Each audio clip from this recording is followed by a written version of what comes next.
चैत्र माह में नीम की,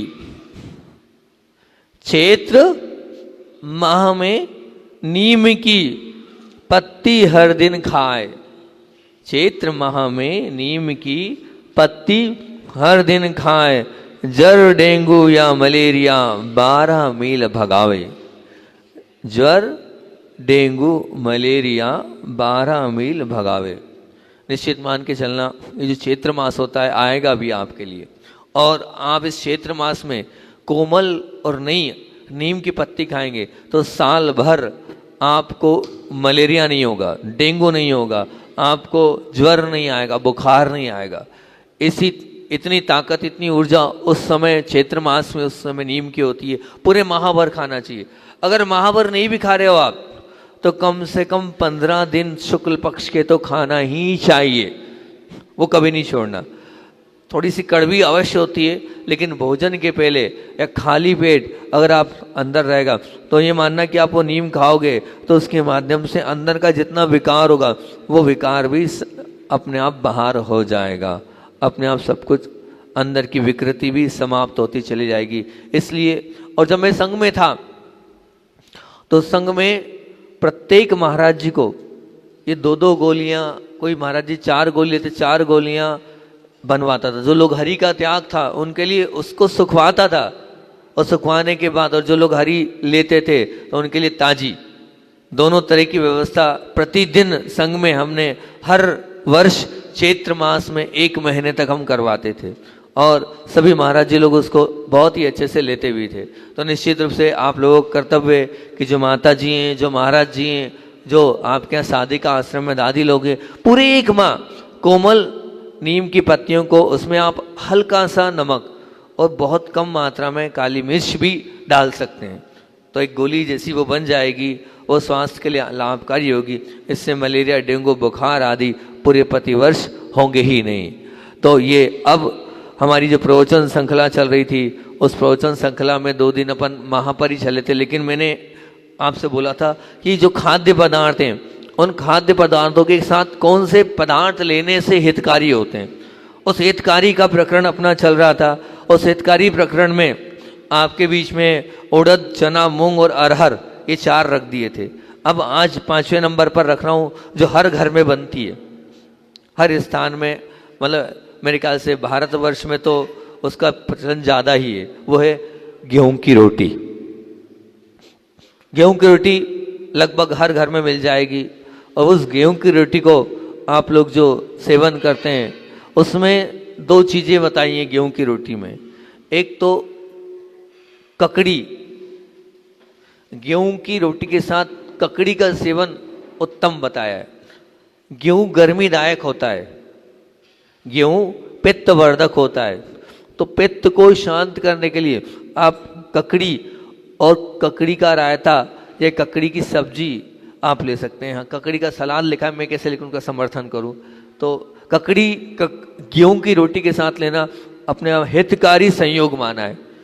हितकारी संयोग की दृष्टिकोण से ककड़ी को यहाँ पर गेहूं की रोटी के साथ कहा है। और एक और वैद्य जी से जब मेरी बात हुई थी तो उन्होंने कहा था कि गेहूं की रोटी के साथ सौंठ को अवश्य देना चाहिए थोड़ी थोड़ी। मैंने पहले भी एक बार बताया था आपको कि गेहूं की रोटी के साथ आप थोड़ी थोड़ी हल्की हल्की मात्रा में सौंठ, बहुत कम मात्रा में सौंठ देंगे, वो भी हितकारी है, वो भी निश्चित रूप से वो गेहूं के साथ संयोग कर देगा। तो गेहूं की रोटी के साथ ककड़ी का सेवन और सौंठ का सेवन।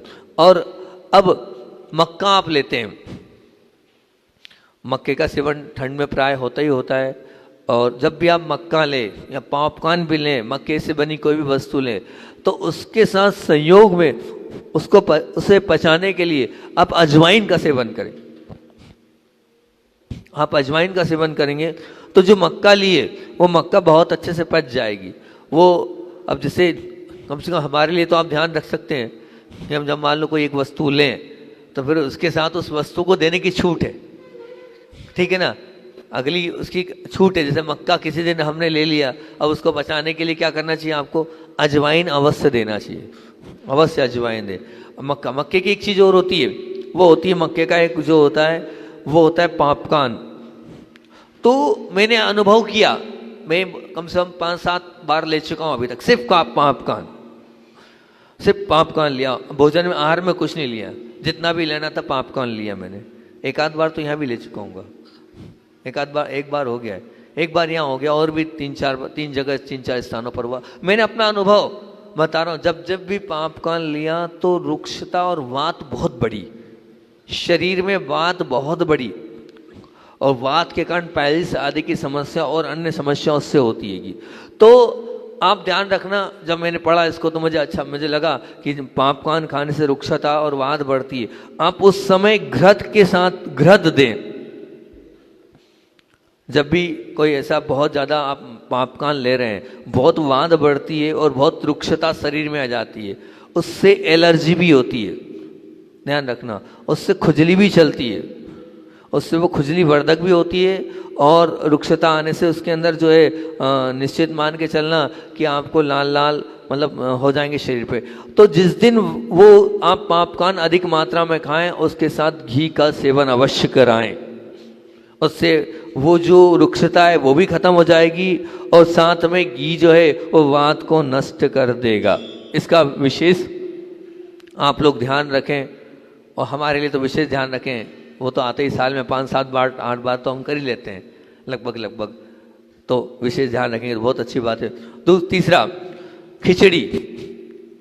खिचड़ी जब भी लें आप तो खिचड़ी के साथ सेंधा नमक अवश्य होना चाहिए।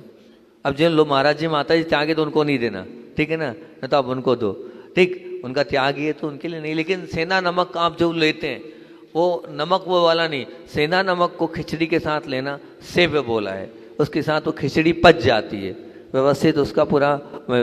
फिर उसके बाद आगे बारी आ रही है मिष्ठान। मिष्ठान से तात्पर्य गेहूं आदि के आटे से बने पदार्थ या इनसे बने बड़े आदि जो आप लेते हैं। तो जब भी लें मिष्ठान लें, आप गेहूं आदि के मीठे पदार्थ लें, आटे से बने ऐसे पदार्थ लें। आटे से बहुत सारे पदार्थ बनते हैं जो कहते हैं, जिसको आप वो मीठा मिलता है ना गेहूं का, वो क्या बोलते हैं उसको आप, नहीं हलवा तो बनता ही, एक और वो तल के बनता है,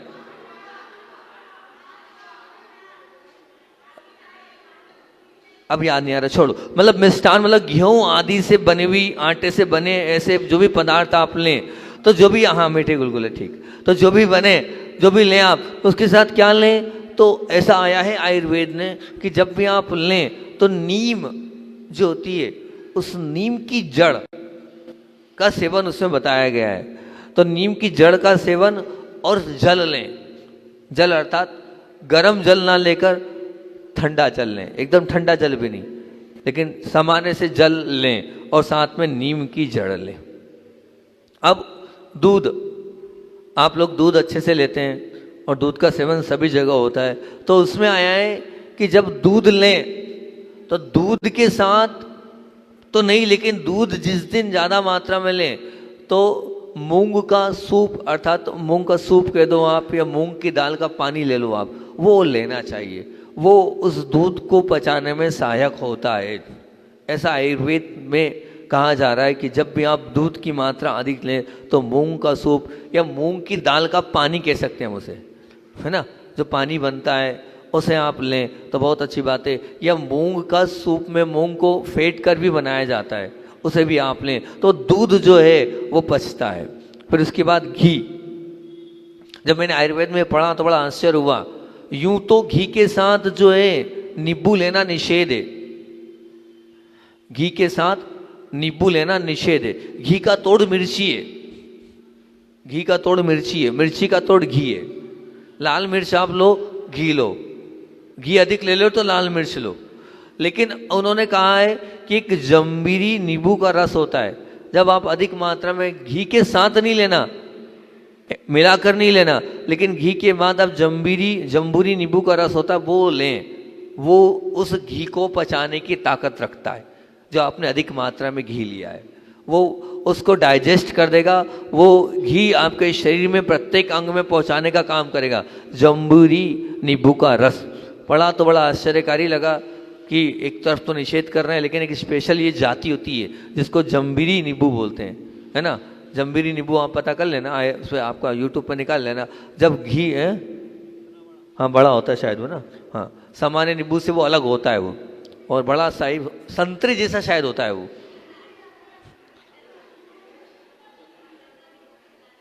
जंगली नींबू कहलाता है, मतलब मोटा बड़ा होता है शायद वो। मेरे ख्याल से जो क्या बोलते हैं उसको, वो संतरे के साथ क्या होती है, एक और होती है ना, वो मौसम्बी जैसा होता है वो।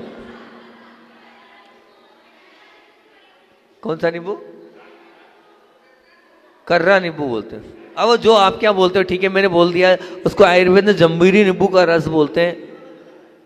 हाँ, नेमावर में लगा है। तो वो जब घी का प्रयोग करें आप, तो आयुर्वेद में आया जम्बीरी नींबू का रस, उसका जूस, उसका सेवन करें, पूरा घी डाइजेस्ट हो जाएगा, निश्चित रूप से मान के चलना। तो जब जब भी घी की आइटम ले तो वो घी आपको नुकसान नहीं देगा, शरीर के लिए लाभकारी रहेगा। जम्बूरी नींबू का रस या जम्बूरी नींबू का सेवन घी के साथ।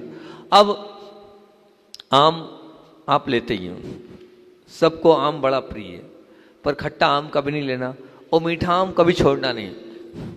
खट्टा आम कभी लेना नहीं और मीठा आम कभी छोड़ना नहीं। और अब मीठे आम के साथ क्या लेना है, तो बोले मीठे आम के साथ दूध का सेवन करना। खट्टे के साथ दूध का सेवन मत करना, बड़ा नुकसानदेह। और मीठे के साथ दूध छोड़ना नहीं, बड़ा फायदेकारी है। और हापुस के साथ तो दूध के साथ ही उस हापुस को खाना, क्योंकि सबसे मीठा अगर आम होता है तो वो हापुस होता है। हापुस अपने आप में बहुत बलकारी पुष्टिकारक होता है। जो शरीर में हमारे बहुत सारे विटामिन की कमी होती है, वो हापुस आम के अंदर शक्ति होती है। हाँ, मीठे आम के साथ क्या लेना है, दूध का सेवन बहुत अच्छा माना है। अब आ रही बारी केले की। सभी लोगों को केला अच्छा लगता है। अब केला, पका केले की बात कर रहा हूं मैं, जो पका केला होता है वो। पके केले को जब हम बचपन में थे तो कहते थे अगर 6-6, 12-12 केले खाते बोले इलायची खाओ। केले को खाना है और पचाना है तो इलायची जरूर है। लेकिन अगर केले को और अच्छे से आपको एडजस्ट करना है और पुष्टि करना है और बल लेना है तो केले के साथ घी खाओ आप। क्या खाना है? घी। केला और घी का सेवन बल कारक है, पुष्टि कारक है और शरीर के बहुत सारे अवयव को, कुल मिलाकर केला और घी आपने खाया तो आपको कोई भी ताकत की औषधि लेने की आवश्यकता ही नहीं पड़ेगी।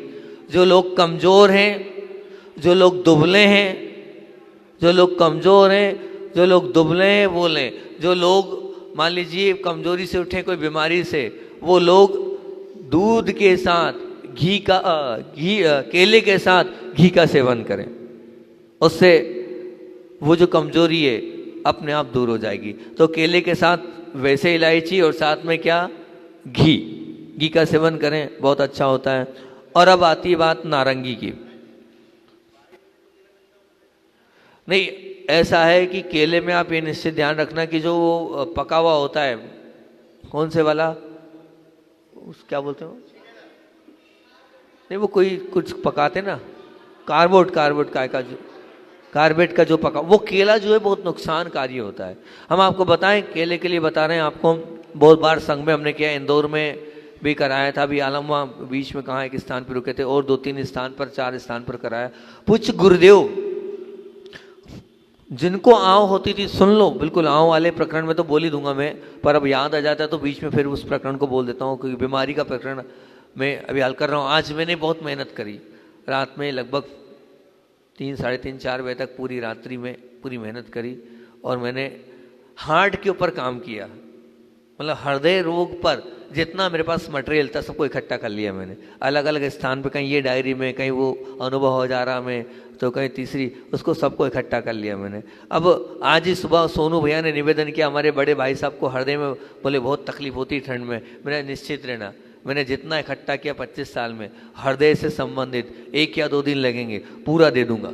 मैंने कहा प्रवचन सुनवा देना, ताकि जितने हार्ट ब्लॉकेज वाले हैं, जितने हृदय से संबंधित रोगी हैं, सबके वो मेरा अनुभव जो वेद्यों से ले आया वो आपको सबको। अब देखता हूँ आज ये हो गया तो कल ये आप डाल देना। वो हृदय रोगी अगर बैठ जाए तो अच्छी बात है, नहीं तो परसों तो 2 हृदय रोगी दूंगा। फिर उसके बाद जो घुटने वाले हैं, आज 2 विषय रात में तैयार किए मैंने।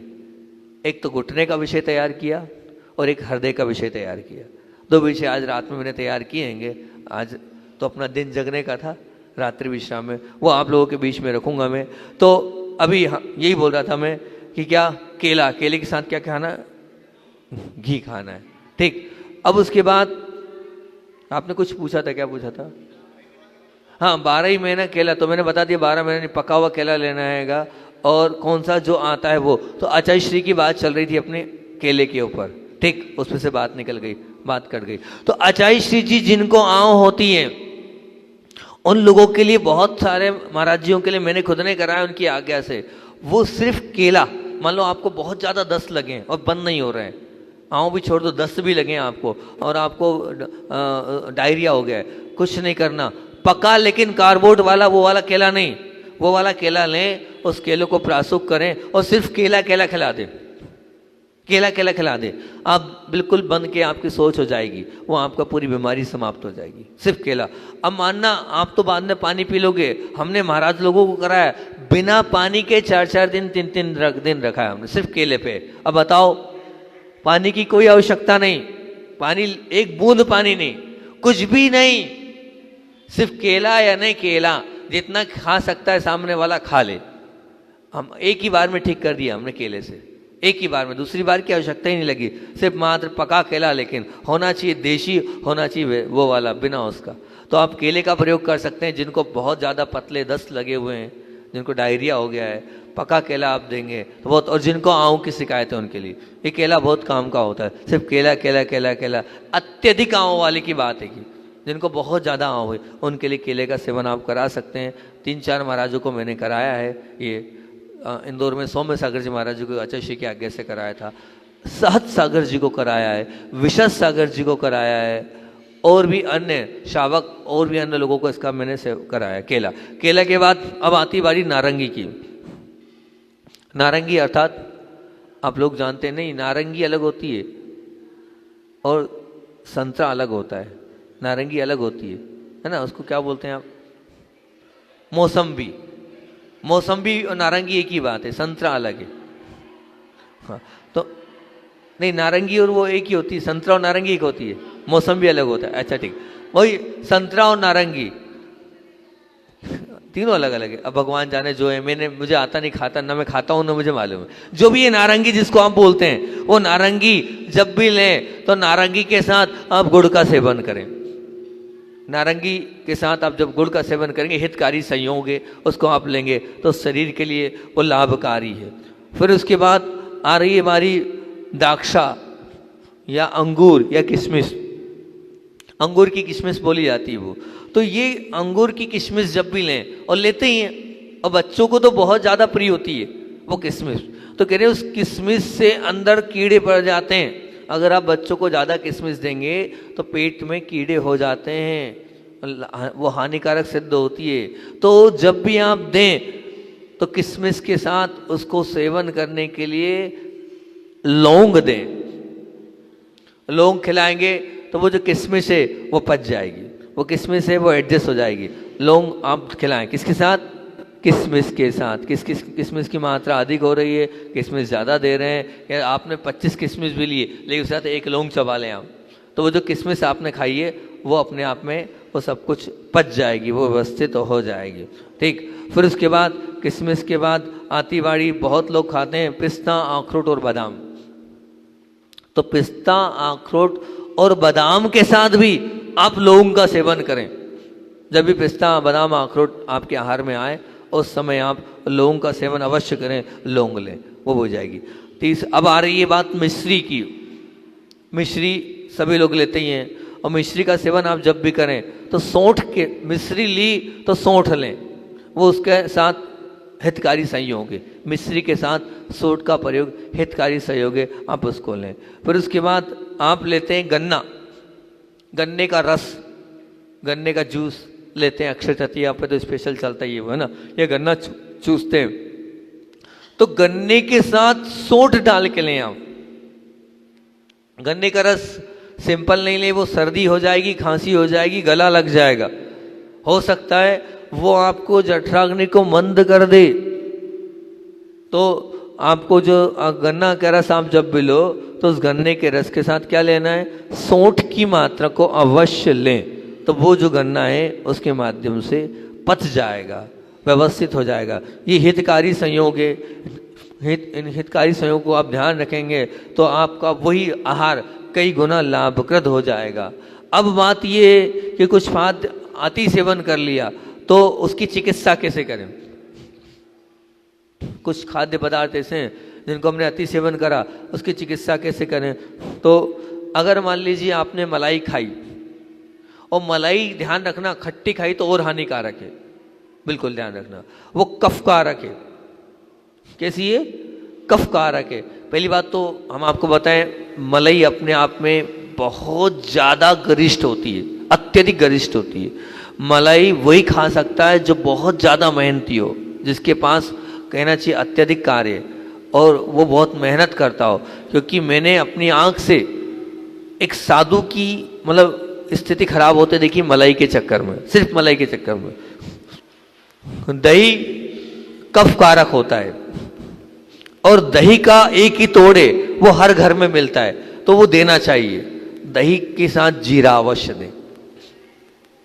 हाँ जी, कुछ बोल रहे हैं? दही के साथ क्या लें? अच्छा, भैया जी खूब खाते हैं। हाँ, तो दही के साथ क्या लें? जीरा अवश्य लें। अगर आप दही लेंगे और उसको पचाना है तो उस दही को पचाने के लिए क्या चाहिए? जीरा। तो जब भी दही लें, वैसे भी आप लोगों के घर में मैं देखता हूं, जब भी मैं कहीं मट्ठा आदि रहता है तो जीरा डालते ही शावक। हाँ, नहीं, जीरा देते हैं, छाछ में भी देते हैं, उसमें देते हैं। तो जीरा आप अवश्य लें, जीरा उसका सेव है, उसके साथ वो दही पच जाएगा। बहुत अच्छी बात है। तो दही कफकारक के, जीरा लें। फिर उसके बाद पनीर।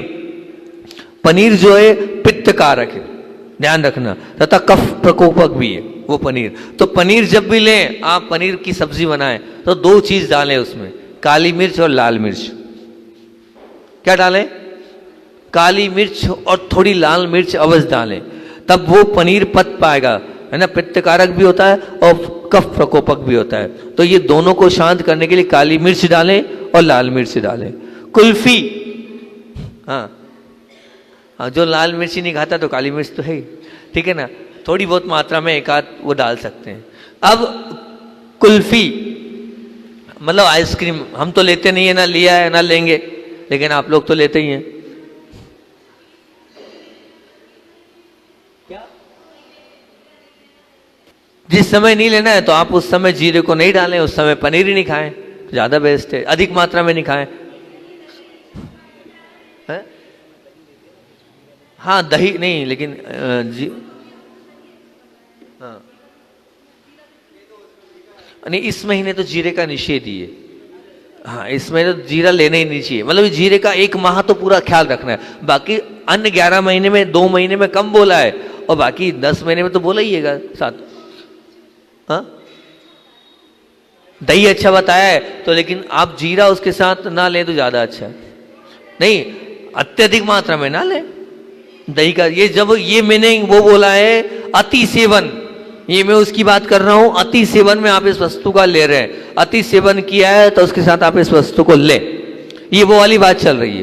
तो अति सेवन अगर आप कर रहे हैं तो वो आपका दही उसके साथ कफकारक है तो उसके साथ आप जीरा लें। नहीं, वो फिर पित्त को शांत करता है। ध्यान रखना, अगर आपको पित्त बढ़ा हुआ है तो आप दही के साथ मीठा लें, पित्त आपको शांत कर देगा। ठीक, अब आ रही काय की बारी? कुल्फी, आइसक्रीम। सभी लोग आइसक्रीम, अभी गर्मी आएगी और सब लेंगे, कफकारक होती है आइसक्रीम। तो इसके साथ भी मेरे ख्याल से एक चीज तो डलती है, एक चीज नहीं डलती, लेना है। लेकिन आपको इलायची आइसक्रीम में अवश्य डालें, ठीक। और साथ साथ में उसके साथ ना डालकर उसके बाद खाएं लौंग। आइसक्रीम खाने के बाद लौंग अवश्य खिलाएं आप। तो लौंग, आवाज नहीं आ रही? लौंग अवश्य खाएं। इलायची तो डाल दें, लेकिन लौंग शायद डलेगी नहीं, वो स्वाद भी नहीं देगी। लेकिन आप आइसक्रीम खाने के पश्चात लौंग का सेवन अवश्य करें तो बहुत फायदेकारी वो रहेगा।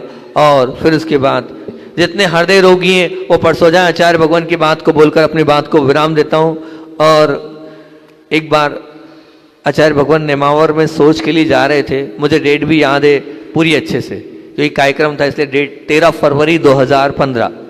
हम लोग गुरुदेव के साथ पीछे नेमावर में उस स्थान पर नदी के पास सोच जा रहे थे। आचार्य श्री से बोला, आचार्य शिलान्यास होना है, थोड़ा सा आप देख लो।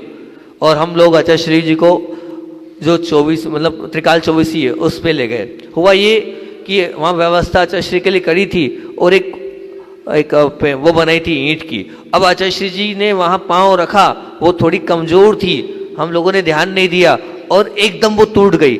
जैसे ही टूटी आचार्य श्री सीधे गिरे। वो तो बहुत पुण्य था, आचार्य श्री ने एक हाथ में कमंडल और एक हाथ में हाथ लिया। तो जिस हाथ में हाथ लिया वो हाथ बड़ा जख्मी हो गया, पूरा खून आचार्य श्री के आ गया। आने के बाद जब आचार्य श्री जी आए तो उपचार करते करते 20 दिन में वो हाथ ठीक हुआ। हाथ ठीक हुआ। अब आचार्य श्री जी का जब केसलोच पड़ा तो हमने आचार्य श्री जी से मतलब निवेदन किया, आचार्य श्री जी जो चीज़ हम मना करते हैं आचार्य श्री वो चीज़ पहले करते हैं। हमने कहा आचार्य श्री जी आप एक हाथ से कैसे केसलोच करोगे और आपको इस हाथ में लगी इसी हाथ से आप केसलोच करते हो, कैसे होगा आचार्य श्री जी, बड़ी कठिन परिस्थिति है। अभी ये घाव है, आप 3 दिन गाड़ी आगे खींच दो, 3 दिन आगे और 3 दिन पहले आता है। आचार्य श्री आप आगे गाड़ी खींच दोगे तो बहुत अच्छा रहेगा। तो आचार्य श्री मुस्कुराए, उन्होंने कुछ जवाब नहीं दिया क्योंकि हम उनके साथ ही केसलोच करते थे। वो जिस दिन करते थे उसी दिन हम केसलोच कर, मैं, विशाल सागर जी, मल्ली सागर जी, हम तीनों का फिक्स था। जिस दिन गुरुदेव केसलोच करेंगे उस दिन हम केसलोच करेंगे, फाइनल था हमारा ये। तो अब आचार्य श्री जी से ये बोला, आचार्य श्री मुस्कुराए, कोई जवाब नहीं दिया। अब पता चला आचार्य श्री जी ने क्या किया, अभी 2 दिन बाकी है। मेरी गलती ये कि मैंने आचार्य श्री को बताया कि नहीं करना है, 3 दिन बाद करना है। उन्होंने अगले दिन ही उस गाँव में आचार्य श्री जी ने केसलोच के लिए राख मंगा ली। हमने आचार्य श्री जी एक हाथ से केसलोच कैसे होगा और जो हाथ चलता है उसी में लगेगी। तो आचार्य श्री जी ने कहा सब हो जाएगा, चिंता नहीं करो, करना है या नहीं करना है, मैंने मेरा मन बना लिया, आप लोगों की बात मैं नहीं मानूंगा। हमने आचार्य श्री 2 दिन रुक जाओ, आप क्यों कर रहे हो 2 दिन पहले? बोले नहीं 3 दिन पहले और 3 दिन बाद में आया है, मैं कर सकता हूँ। आचार्य श्री जी ने केसलोच किया और फिर केसलोच करने का सामान्य जो केसलोच होता है आचार्य श्री का 50 मिनट में होता है, वो केसलोच उनका तिगुने डबल तिबल समय में हुआ। और फिर हमने बोला क्या मतलब लगा आचार्य श्री जी, आप इतने परेशान हुए, इतनी देर बैठे? तो बोले कभी कभी तो परीक्षा की घड़ी आती है, उस परीक्षा की घड़ी में अपने आप को चेक कर रहा था ना कि कैसे तकलीफ होती है, कैसा होता है, धीरे धीरे हो गया। समय तो ज़्यादा लगा और क्या हुआ। तो देखो आचार्य श्री जी हम होते हैं तो तकलीफ में कहते हैं आगे हो जाए, पीछे हो जाए, आगे बढ़ाने, लेकिन उन्हें तकलीफ में आगे रह के केसलोच किया, चला के किया, 2 दिन पहले किया। अब मानना कि मैं देखता तो हूं, नहीं तो 2 दिन में और घाव भर जाएगा। उस घाव में उस पीड़ा के साथ मुझे केसलोच करके अपने आप की परीक्षा करना है। आचार्य श्री ने कहा था कि ऐसे पेपर आए तो छोड़ना नहीं और उन पेपर को बड़े हर्ष उल्लास के साथ देना। जो ऐसे पेपर देता है उसी की जीत होती हैगी। क्यों हम मौका छोड़े अपनी विशुद्धि बढ़ाने वाला। अब तुम्हें नहीं मालूम, केसलोच के बाद जब मैं केसलोच कर लिया तो मुझे ऐसा लगा था मैंने बहुत बड़ा काम कर लिया और अपने आप में विशुद्धि और अपने आप के परिणामों की निर्मलता मेरी कई गुना ज़्यादा बढ़ गई। तो निश्चित मान लेना, कोई अगर सामने कोई चीज़ कठिन परिस्थिति आती है उसमें आप अगर वो कार्य करते हो और जो कार्य हो जाता है तो विशुद्धि सच में बढ़ती है। मैं होता तो नहीं करता, पर वो गुरुदेव थे कि उस कठिन परिस्थिति में एक हाथ से केसलोच करना, दूसरा हाथ लगा भी नहीं सकते हैं, इसमें पूरा घाव है।